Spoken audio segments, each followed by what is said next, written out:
Muerte en primera clase. Novela policial de José María Gelbenzu. 19ª entrega.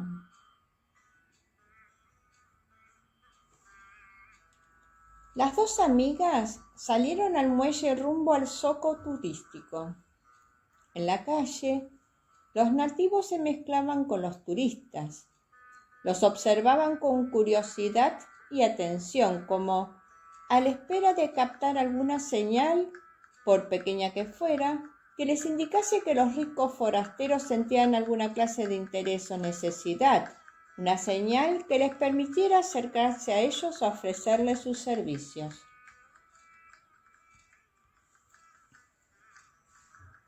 A la entrada del zoco, al que había que subir por una pequeña pendiente a cuya izquierda quedaba el templo que ambas pensaban visitar después, se encontraba un grupo de gente que observaba con atención y recelo a un encantador de serpientes semejantes a pequeñas cobras a las que manipulaba con toda soltura y les ofrecía a los curiosos, los cuales indecisos dudaban sin cogerlas o mantenerse a prudente distancia entre risas nerviosas hasta que uno de ellos, más animoso o más inconsciente, se decidió a tomar una en sus manos y luego la mostró eufórico a sus acompañantes.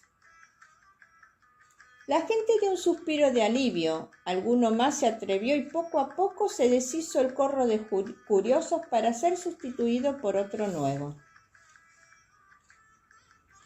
El zoco era una sucesión de tenderetes en los que se exhibían o de los que colgaban toda clase de telas, chilabas, pareos, gorros, vestidos, babuchas, pañuelos, palestinos, en fin, un abigarrado y colorido conjunto de souvenirs para tentar a los compradores que iban pasando ante ellos señalando y comentando las mercancías exhibidas.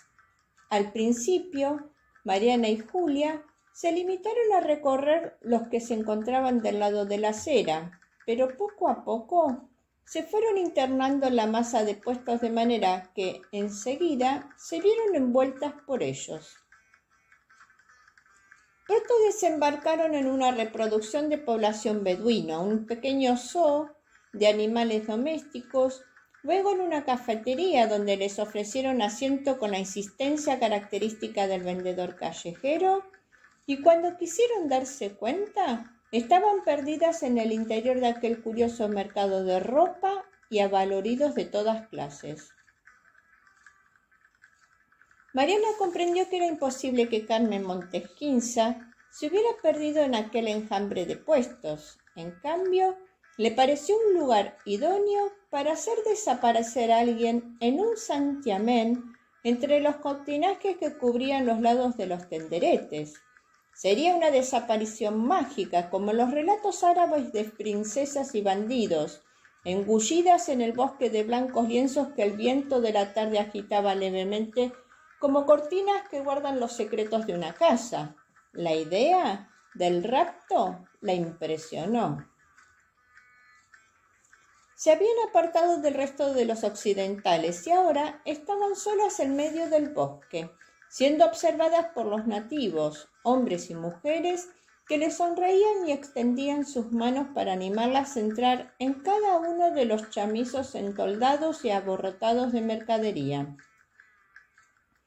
Julia estuvo probándose unos vestidos largos hasta los pies y bordados en colores vivos, y también gorros, pulseras, collares, etc., con la misma alegría de una niña pequeña, pero al final no compró nada pese a que se entretuvo y divirtió mucho regateando con los vendedores que la perseguían cada vez que abandonaba un tenducho en busca de otro. También estudiaron las clásicas bandejas para servir el té e incluso las pipas de agua y al final acabaron comprando una, con todos sus aderezos, más por diversión que por interés. Hubo un momento en que Mariana oyó una sirena y le acometió la preocupación. ¿Y si se trataba de su barco que zarpaba? La idea de quedarse allí en medio de la multitud de nativos, pues se habían adentrado mucho en el zoco, le produjo ansiedad y conminó a Julia que la siguiera. Además, el calor y la agitación la habían empapado de su sudor y se sentía incómoda, pero cuando trató de hallar la salida comprendió que se había perdido. No conseguía orientarse y empezó a preguntar, a gesticular más bien, para indicar que buscaba el río. Julia la seguía despreocupada y ella la tomó de la mano para evitar perderla también. Avanzaban embriándose paso penosamente, entre un color intenso de especias y acre de sudor.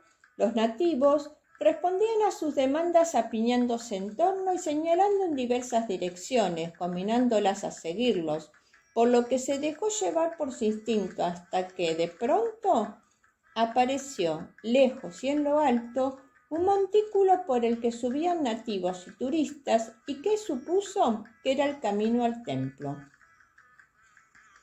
Entonces recibió un empujón por la espalda, tropezó y cayó hacia adelante, arrastrando consigo una fila de vestidos a la puerta de un tenderete, y al volverse a mirar, se encontró cercada por un grupo de lugareños que la increpaban gesticulando excitadamente. Pensó que se dirigían a ella porque al tirar las túnicas había cometido alguna falta de cortesía contra las costumbres. De pronto se dio cuenta de que había perdido a Julia y empezó a gritar su nombre y a apartar con las manos a los hombres que la rodeaban. Sintió alguna mano que se posaba en su cuerpo y se revolvió como una fiera. Los hombres que le seguían retrocedieron con el asombro pintado en el rostro y en ese momento sintió que la cogían de la muñeca y tiraban de ella. Y Mariana se plantó dispuesta a no dejarse atrapar, pero era Julia, que la miraba con gesto de reproche mientras la extraía de la multitud camino de la salida. Encontraron una especie de parquecillo en un extremo del zoco, dando a la calle, y se quedaron en él respirando ordenadamente. Había niños jugando y adultos en posición de dejar pasar el tiempo, pero el agobio quedaba atrás.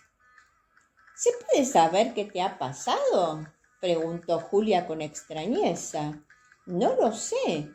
De repente me han dado un golpe, me han metido mano y me han echado encima. Algo habrás hecho. Yo estaba contigo y de pronto te he visto desaparecer en el tumulto. ¿Has mirado si te falta algo? La verdad es que esta gente no tiene pinta de ladrones. Pícaros deben serlo un rato, pero eso como en todas partes.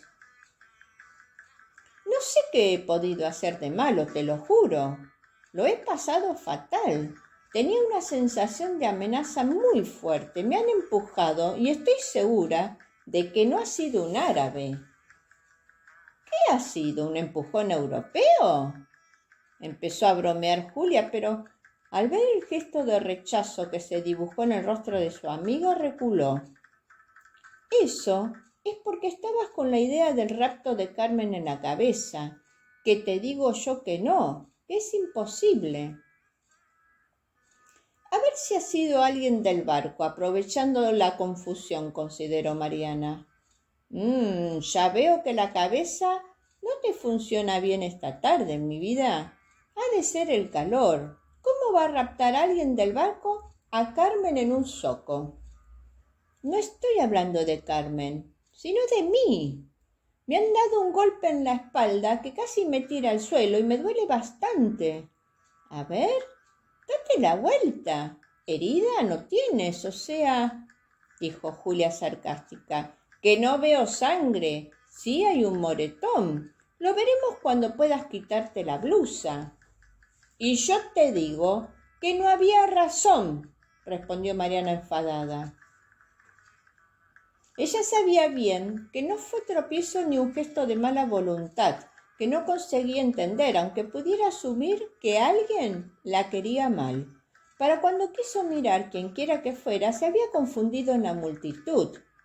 De regreso al barco, recibieron la noticia de que esa noche pasarían la esclusa. Yo pienso estar despierta para verlo, anunció Julia. Una vez más, subieron a la terraza para relajarse después del paseo del zoco. La tarde lucía espléndida, con un sol declinante, la atmósfera limpia, el color dorado que lo envolvía todo. Las dos amigas se instalaron en sendos butacones de Enea, ante una de las mesas del bar, y no se resistieron a encargar unos gin tonics.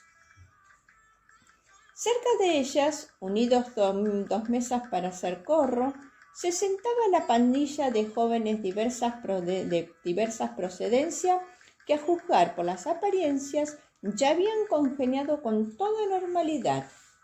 Mariana buscó con la vista a Dolores Bodín, pero no se encontraba entre ellos y se preguntó si aún seguiría de resaca.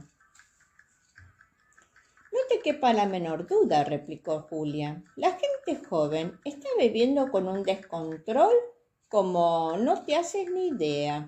Se ve que nadie les ha advertido de los efectos del alcohol y lo consumen como agua, con total inconsciencia.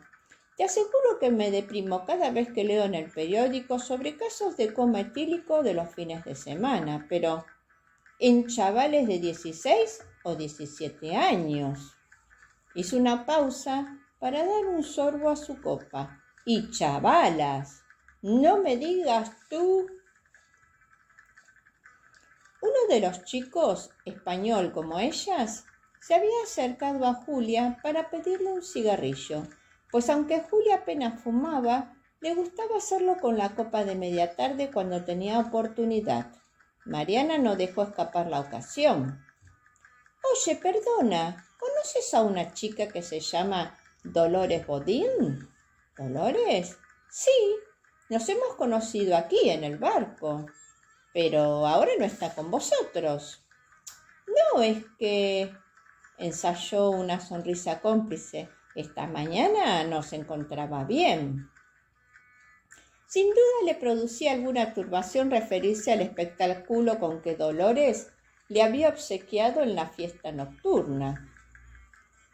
Ya me lo imaginaba, es que quería hablar con ella porque, bueno, como la conozco a un amigo que conoce a su familia, Julia la miró con severidad. En fin, por saludarla, por cierto, que anoche ofreció un espectáculo bastante fuerte, ¿no? El muchacho aumentó su turbación. Era por una apuesta, pero la verdad es que se salió de madre. ¿Una apuesta? Mariana puso su mejor cara de sorpresa y Julia no pudo ocultar su curiosidad. Eso nos contó por la tarde, que había hecho una apuesta porque se sabía que iba a haber una especie de concurso. ¿Un concurso? ¿De nudismo? No, claro que no. De baile, de exhibición. No sabíamos de qué iba la apuesta hasta que vimos que se empezaba a quitar la ropa y la verdad es que cuando nos dimos cuenta de lo que estaba haciendo porque iba muy colocada, ya casi estaba sin ropa. Debía de estar colocada desde bastante antes y vosotros podíais haberos dado cuenta y retirarla antes de que diera el espectáculo. A lo mejor se siente mal, pero de vergüenza, y por eso no aparece. Ah, puede ser, no sé. No he hablado con ella, es lo que me cuentan. Ya, dijo Mariana haciendo una pausa. ¿Y tienes idea de con quién hizo la apuesta? No. La apuesta a ganar consistía en bailar desnuda delante de todo el mundo, preguntó Mariana. No, no creo. Era un concurso de camisetas mojadas de baile. ¿Desnuda del todo? No se quedó. Llevaba las bragas y el sujetador. Como si no llevara nada, protestó Julia. Pero la apuesta era con alguno de vosotros, insistió Mariana. Ah, no sé, no tengo idea. El muchacho encendió finalmente el cigarrillo, dio las gracias y se reincorporó al grupo. Ellas Sintieron la mirada de algunos de los jóvenes inclinados en el concilíbulo con las cabezas juntas cuando el otro les habló, relatando sin duda la conversación que acababa de tener. ¿Qué te parece?, dijo Mariana a su amiga. Una apuesta. Me gustaría saber quién ha sido el promotor de ese espectáculo. No me lo acabo de creer. Hay que ser una cabeza hueca para aceptar una cosa así, pero el tipo que se lo propuso... ¿Por qué dices que es un hombre? Pues bueno, quien fuera me da lo mismo. Lo evidente es que se trata de una persona adulta. ¿Verdad?, dijo Mariana. Se quedó un rato pensativa mirando el horizonte, donde el sol se retiraba lánguidamente. Luego miró a su amiga. No entiendo la broma, o lo que fuera esa idea de meter a la pobre chica en un embarque semejante. Habría que saber si no estaba ya medio trompa cuando aceptó la apuesta, pero te diré una cosa. ¿Por qué diablos alguien hace una proposición semejante? ¿Qué pretendía con ello? ¿Solamente divertirse a su costa? Lo más probable. Entonces, estamos hablando de un alma miserable. Lo más probable. ¿Me estás tomando el pelo? Lo más, aventuró con malicia Julia, sonriente. Olvídame, ya me ocupo yo de investigar por mi cuenta. Escucha y no te enfades. ¿Se puede saber qué tienes en la cabeza? Alguien con un poco bastante retorcido propone con una descerebrada un striptease y ella acepta por ganar, qué sé yo, lo que sea, la mera apuesta quizá. Forma parte de las estúpidas diversiones de los cruceros, ¿no te parece? ¿A qué darle vueltas entonces?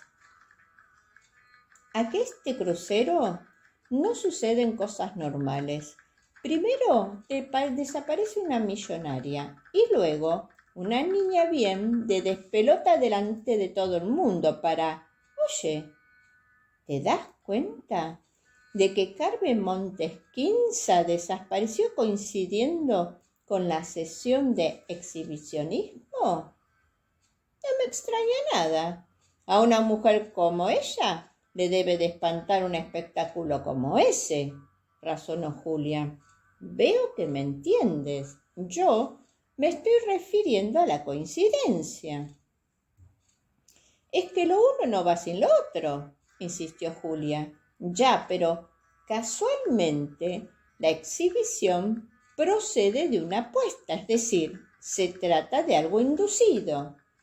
Ah, ya veo, dijo Julia con rentintín. Resulta que el inductor o inductora está detrás de la coincidencia. ¿Por qué no? ¿Estás hablando en serio? Lo único que te digo es que sigo sin explicarme la desaparición de Carmen. No tiene pies ni cabeza, y pensando en ello, de pronto reconozco una coincidencia y me pregunto si será o no fruto de la casualidad. ¿Por qué? Por lo insólito de la desaparición de Carmen. Nadie se ha preguntado por semejante absurdo. Todos lo tomáis como algo que ha sucedido y que el tiempo o el azar devolverán a su lugar. Pero no es así. Carmen ha desaparecido y este hecho no tiene explicación lógica. Salvo que tú hayas dado con la llave de la conjura, completó Julia, con la desconfianza pintada en su rostro encantador. Mariana bebió su trago de gin tonic y se sumió en sus pensamientos frente al sol, que declinaba definitivamente. Julia la observaba en silencio, sabiendo que no debía interrumpirla. La cháchara de los jóvenes había subido de tono y la escuchaba como un alegre sonido de fondo. Julia había visto actuar a Mariana en los casos en que se le presentaban en el juzgado y sabía demasiado de su perspicacia para echar en saco roto la conversación anterior, pero se le antojaba inverosímil lo que había dado a entender, sobre todo porque no veía la relación entre la cesión de camisetas mojadas y la misteriosa desaparición posterior de Carmen Montesquinza. Una estúpida apuesta, una niña caprichosa dando un espectáculo bochornoso que no tardaría en llegar a oídos de sus padres, unos adultos incapaces de detener semejante exhibición de impudor cuando sin duda alguno de ellos conocía a la familia, a juzgar por el sistema de selección impuesto por Pedro Guzmán, el propio Pedro Guzmán, sin tomar cartas en el asunto como organizador y responsable del crucero. Todo eso debía de tener un sentido, un mal sentido, pero lo tenía. En cuanto a esa Carmen Montesquinza, rodeada por su estrambótica familia, que no era sino un grupo heterogéneo de aduladores de en torno a ella, probablemente dependientes en exceso de su real o ficticia generosidad. ¿Dónde diablos estaba? Julia llegó a pensar que en realidad lo que había hecho Carmen era desembarcar por su cuenta y retornar a Luxor, dirigirse al aeropuerto y regresar a El Cairo a esperar a que los viajeros retornaran a su vez, descompuestos y asustados. Esto último es lo que no le casaba porque en la educación de Carmen no entraría semejante comportamiento, aunque, claro, por otra parte, una persona tan independiente y autoritaria como ella podía permitirse hacer lo que le viniera en gana.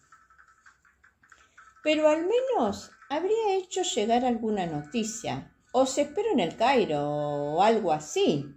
Con todo, esta loca posibilidad resultaba ser más factible que la suposición de que se había perdido en Esna o había sido raptada con la intención de exigir un rescate o sacrificarla como infiel por alguno de sus fanáticos religiosos que siempre pululaban por los recovecos más oscuros de las religiones monoteístas. Volvió a mirar a Mariana, que parecía ausente, absorta en sus meditaciones. Había cerrado los ojos como si durmiera, pero Julia sabía que aquel cerebro estaba trabajando. De no ser por estas preocupaciones, el crucero le parecía un ideal. Arte, descanso, relajación, el encuentro con una civilización incomparable, el paisaje humano de las ciudades, el paisaje fluvial, la vida que se adivinaba en las orillas, un mundo tan distante y cercano a la vez, la lenta belleza de aquel espacio que se extendía ante sus ojos bajos, otra medida del tiempo. Está muerta. Julia se sobresaltó. Mariana había abierto los ojos y pronunciando aquellas palabras de una manera tan serena como contundente. Está muerta. ¿Hablas de Carmen?, preguntó Julia impresionada. Sí, no es una opinión, es una certidumbre. No lo sabemos, Mariana, dijo Julia con suavidad. Siguió un silencio. Mariana, ya lo sé, no te pido que me creas. Está muerta y no ha sido por su voluntad. No se ha caído al río ni se ha suicidado. ¿Quieres decir que ha sido un crimen?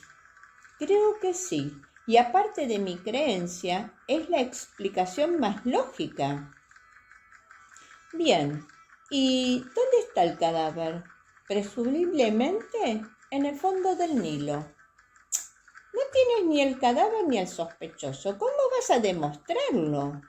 Aunque en el modo de dirigirse a ella había cariño, a Julia le costaba disimular su preocupación por la deriva del pensamiento de su amiga.